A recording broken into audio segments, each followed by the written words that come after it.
এক গ্রামের পরিচয়। সবুজে ঘেরা এক ছোট্ট গ্রাম, ধানের ক্ষেত, পুকুর আর মাটির ঘরে ভরা শান্ত একটা জগৎ।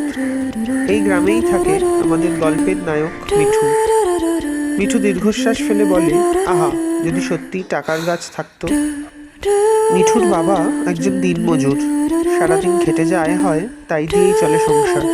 মিঠুর মা বাড়িতে বসে সেলাইয়ের কাজ করে। মিঠুর মা স্নেহভরা কণ্ঠে বলে, পরিশ্রমেই টাকা আসে রে বাবা। মিঠু মনে মনে বলে, কিন্তু সহজে এলে মন্দ কি? এক বিকেলে গ্রামের পথে আসে এক অচেনা সাধু। সাধু গম্ভীর কিন্তু কোমল কণ্ঠে বলে, এই বীজ রোপণ করো, কিন্তু মনে রেখো, লোভ করলে গাছ মরে যাবে। কয়েকদিন পর এক আশ্চর্য ঘটনা ঘটল। উচ্ছ্বাসে মিঠু বলে, সত্যি টাকার গাছ, এই তো আমার স্বপ্ন। মিঠু শুরু করলো টাকা খরচ, খেলনা, মিষ্টি, নতুন জামা সবই কিনতে লাগলো। বন্ধু রতন অবাক হয়ে বলল, এত টাকা কোথা থেকে এলো? মিঠু গর্ব করে বলে, আমার টাকার গাছ আছে। কিন্তু লোভ কখনো একা আসে না। মিঠুর কাকা রাগী কণ্ঠে বলে, গাছটা এখন আমার উঠোনে লাগাবি, এটা এখন আমার। লোভ ঢুকলেই জাদু চলে যায়। পাতা ঝরতে লাগলো, টাকা কালো হয়ে গেল।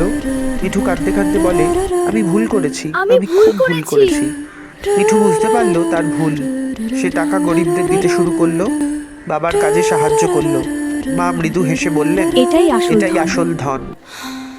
হঠাৎ একদিন গাছটি আবার সবুজ হয়ে উঠল। এবার সেখানে টাকা নয়, ফল আর বই জন্মালো। মিঠু হাসি মুখে বলে, এটাই ভালো। টাকার গাছ নয়, মানুষের মনই আসল ধনের ভাণ্ডার। মিঠু দৃঢ় কণ্ঠে বলে, আমি বড় হয়ে পরিশ্রমী মানুষ হব। লোভ নয়, পরিশ্রম, সততা আর ভালো মনই সবচেয়ে বড় সম্পদ।